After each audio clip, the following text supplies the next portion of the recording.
Hello, dear students. Welcome to Nidhi Science Academy. We were studying the chapter Sexual Reproduction in Flowering Plants. Okay, तो हमने कहाँ तक पढ़ा था? हमने पढ़ा था कि कुछ फ्रूट्स हैं जो पैरेंथोकार्पिक फ्रूट्स कहलाते हैं, जैसे बनाना. ओके, पैरेंथोकार्पिक फ्रूट्स का मतलब क्या होता है कि बिना फर्टिलाइजेशन के वो ग्रो करें. तो एप्लीकेशन पैरेंथोकार्पी कई बार करी भी जाती है ग्रोथ हार्मोन इंड्यूस करके. क्लियर? तो यहाँ तक हमने पढ़ लिया था. तो सीड्स जो हैं उनकी कई एडवांटेजेस हैं एंजियोस्पर्म में. ऐसे अब हम सीड्स के बारे में पढ़ रहे हैं, जैसे पॉलिनेशन, फर्टिलाइजेशन जो है ये इंडिपेंडेंट है, वाटर पे डिपेंडेंट नहीं है. फर्टिलाइजेशन जो है, सेक्सुअल रिप्रोडक्शन है, वो वाटर पे डिपेंडेंट नहीं है. पर जो सीड्स हैं उनके लिए पानी बहुत ज़रूरी है. सीड फॉर्मेशन पानी पे डिपेंडेंट है, इन्वायरमेंट पे डिपेंडेंट है. तो सीड्स में भी कई बेटर स्ट्रेटजीज होती हैं. कई तरह से वो डिस्पर्स होता है ना, एयर वाटर के थ्रू. ओके, अब सीड्स के हम देखते हैं दूसरे एरियाज में पहुंच जाते हैं. जो हमने पढ़ा था एनिमल्स के थ्रू भी पहुंच जाते हैं, उनकी स्किन पे लगे रह गए और फिर दूसरी जगह ट्रांसफ़र हो गए. तो क्या होता है, सीड जो होता है उसके अंदर पूरा फूड रिज़र्व होता है. तो यंग जो सीडलिंग्स हैं वो कैपेबल होते हैं अपने आप में फोटोसिंथेसिस के लिए. जो डाइकोटिलेडन बताया है, एक तरह से सीड है. सीड्स जो होते हैं वो अपने आप ही फूड रिज़र्व होता है. जैसे आपने धनिया घर में देखोगे, साबुत धनिया के अपने आप में एक बीज है. ओके, जब उसको आप उसमें लगाते हो, मिट्टी में पानी देते हो, सफिशिएंट सीड्स को सब चीज़ें मिल जाती हैं, तो नॉरिशमेंट मिल जाता है, तो और फोटोसिंथेसिस में हो जाता है और उसमें से धनिया उगने लग जाता है. तो क्या होता है, हार्ड सीड क्या होती है, जो प्रोटेक्शन देती है. जैसे साबुत धनिया का एग्जांपल देखो, आप देखो बहुत हार्ड होता है. ओके, तो इस कारण क्या होता है, सीड कोट जो है प्रोटेक्शन किसको देती है, यंग एम्ब्रियो जो उसके अंदर है. तो ये सेक्सुअल रिप्रोडक्शन से बना हुआ होता है सीड. इस कारण नए जेनेटिक कम्बिनेशन बनते हैं, इसमें नई वेराइटीज़ भी होती हैं सीड्स में. तो सीड जो एक तरह से हमारा क्या है, बीज जो है एग्रीकल्चर का बेस है, हमारी खेती बाड़ी का बेस है. अगर उन्हें स्टोर करना है तो कैसे करते हैं, आप देखते हो बाजार में मटर मिलता है, सूखे मटर. वो क्या है, एक तरह से सूखे हुए बीज हैं. उनको डिहाइड्रेट किया जाता है, मॉइस्चर हटाया जाता है. देखो किसी भी चीज़ से आप मॉइस्चर हटाओगे तभी उसमें फंगस या बैक्टीरिया, माइक्रोब्स डेवलप नहीं होंगे. तो डिहाइड्रेशन बहुत ज़रूरी है और डोरमेंसी बहुत ज़रूरी है. हाँ, बहुत टाइम तक वो एक्टिव नहीं रहते हैं. और इस कारण वो क्रूशियल है, स्टोरेज के लिए बहुत ज़रूरी है. और जब आपको क्रॉप रेज करनी है तो उनको हम ज़मीन में उगा देते हैं. वाटर, एयर, सनलाइट ये सब सफिशिएंट उनको मिलती है, तो नेक्स्ट सीजन में एज अ क्रॉप वो यूज़ हो सकता है. ओके, तो कल्चर, एग्रीकल्चर को आप सोच भी नहीं सकते हो कि बीज के बिना कोई एग्रीकल्चर हो सकता है.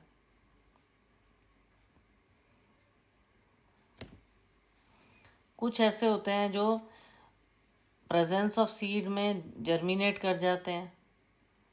कुछ ऐसे भी होते हैं स्ट्रेट जल्दी से जर्मिनेट हो जाता है सीड. स्टोर करने में उनको दिक्कत आती है.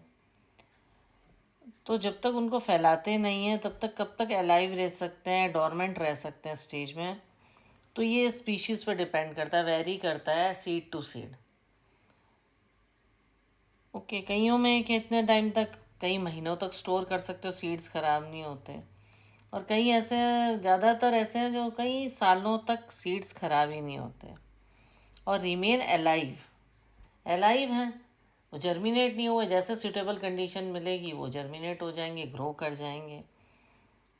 ओके, तो ओल्डेस्ट जो सबसे है वो है ल्यूपाइन और ल्यूपिनस एरेक्टस. ये आर्कटिक टुंड्रा से मिला है.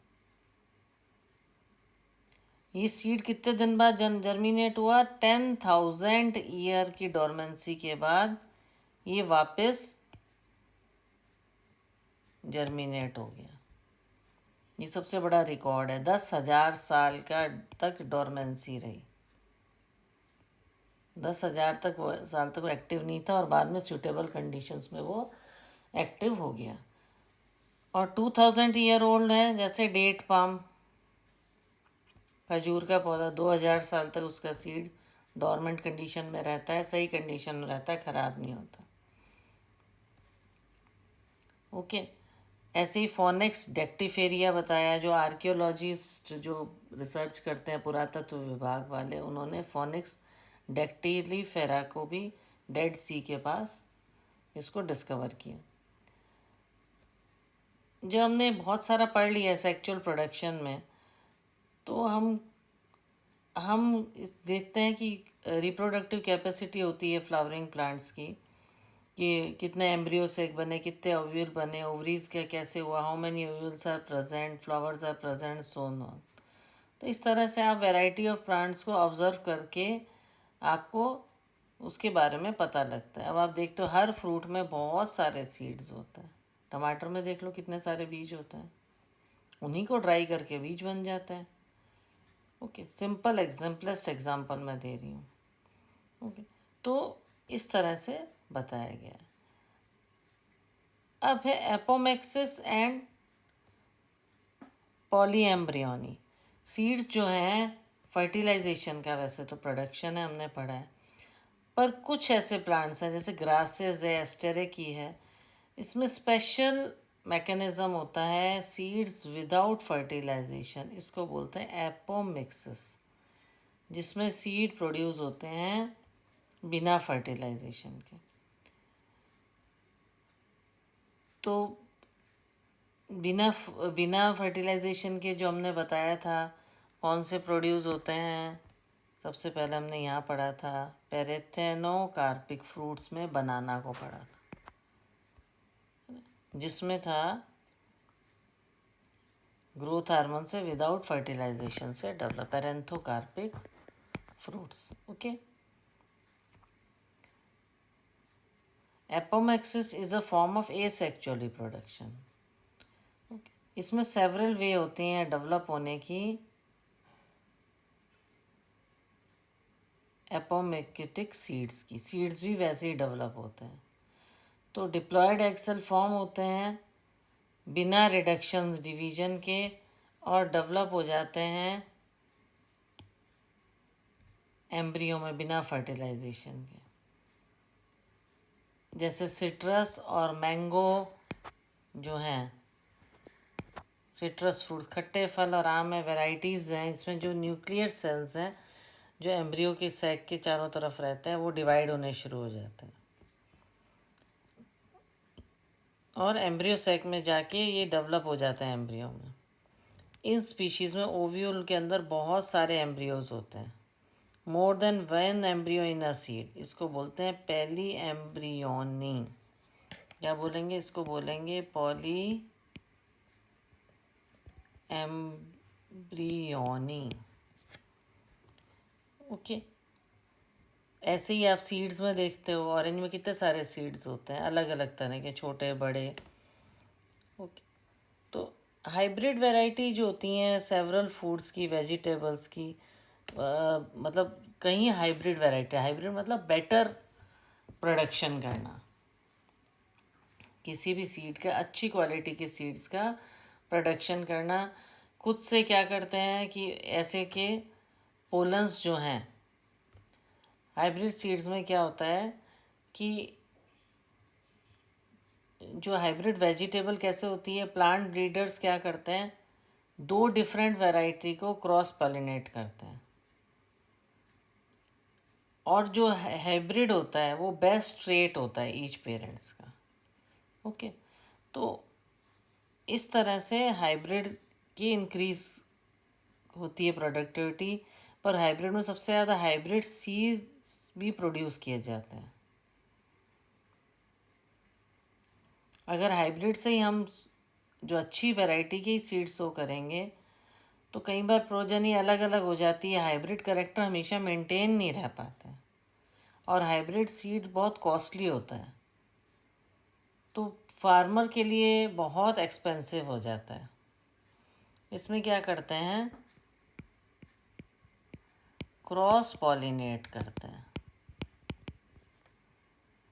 इसमें क्या करते हैं, जो प्लांट की ब्रीड्स बनाते हैं कि नई वैरायटी बने, इस तरह का पौधा बने या इस तरह की सब्जी होनी चाहिए, इस तरह का साइज़ होना चाहिए, अच्छी क्वालिटी होनी चाहिए, तो ये क्या करते हैं, क्रॉस पॉलिनेट करते हैं इंटेंशनली।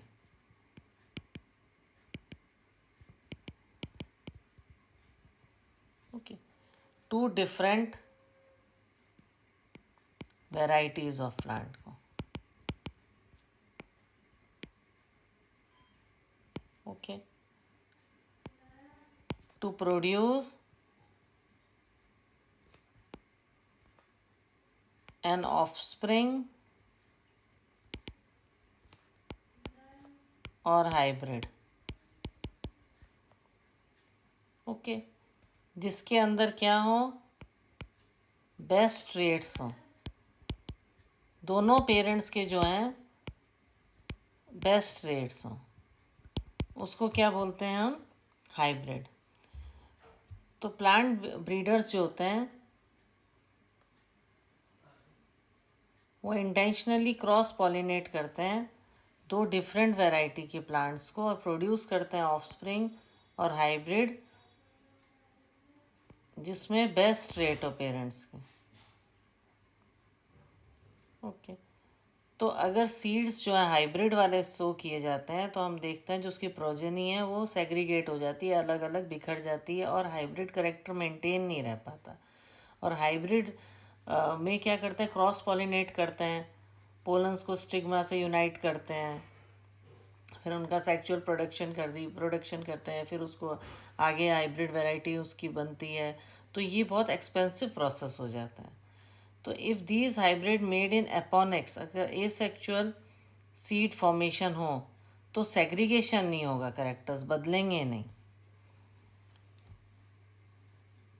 तो फार्मर्स जो है यूज़ करते हैं hybrid seeds to raise new crop year after year,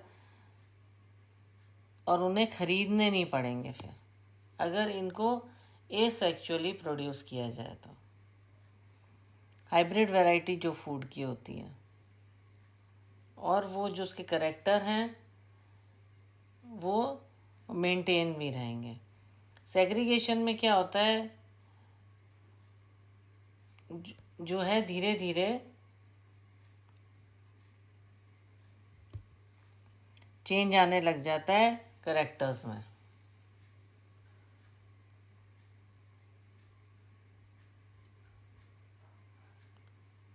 okay, तो इसीलिए ये ज़रूरी है कि एपोमेक्टिक्स के थ्रू पेयर ऑफ जीन जो वेरिएंट्स होते हैं, सेग्रीगेशन में क्या होता है, पेयर ऑफ जीन्स में वेरिएंट्स होते हैं वो सेपरेट हो जाते हैं। तो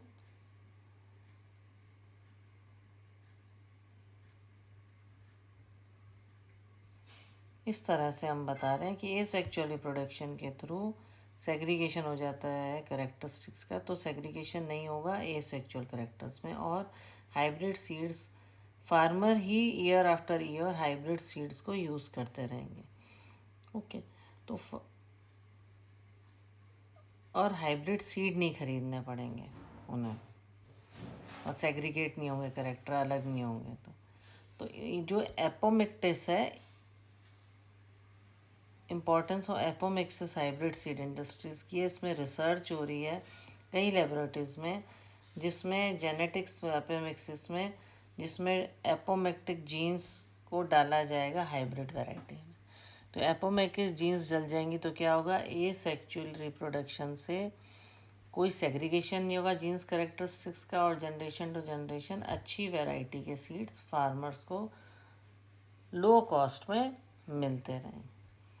तो ये था आपका chapter sexual reproduction of flowers, और इसके लिए ज़रूरी है कि आप इसको 1 बाय 1 डिटेल में पढ़ें। हमने बहुत अच्छे से एक एक चैप्टर को समझाया है। ये देखिए जो हम कहाँ से चले थे, मैं एक बार आपको रिवाइज़ करा दूँ।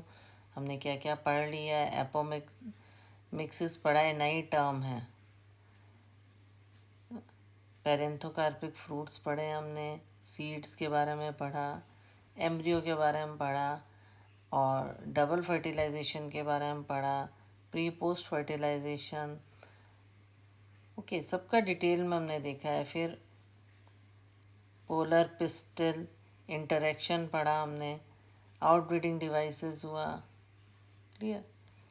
तो इस तरह से हम एक एक डिटेल में उसके बारे में हम जान पाए कि कैसे ये क्या क्या हमने सारे चैप्टर में डिटेल्स में पढ़ा है।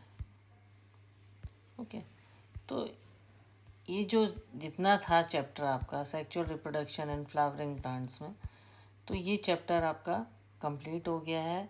और आई होप आपको बहुत, जो मैंने समझाया, बहुत अच्छे समझ आ गया होगा। और कोई भी टॉपिक है उसको आप लिख के करें, डायग्राम बना के करें, फिर मेरा वीडियो ध्यान से सुनें इसमें, और फिर उसको लिख के और ड्रॉ करके, diagram are most important in bio. Diagram बना के उसके बाद ही उसको समझें, बुक अपनी पास रखें और मेरा यूट्यूब चैनल ऑन करके साथ में बैठ के समझिए, आपको बहुत अच्छे समझ आएगा। और 12th के लिए और नीट की तैयारी के लिए भी इट इज़ मस्ट कि आपको NCERT लाइन टू लाइन समझ आ जानी चाहिए, याद होनी चाहिए। Okay, then if you liked my video, then please like, share and subscribe. Okay, thank you.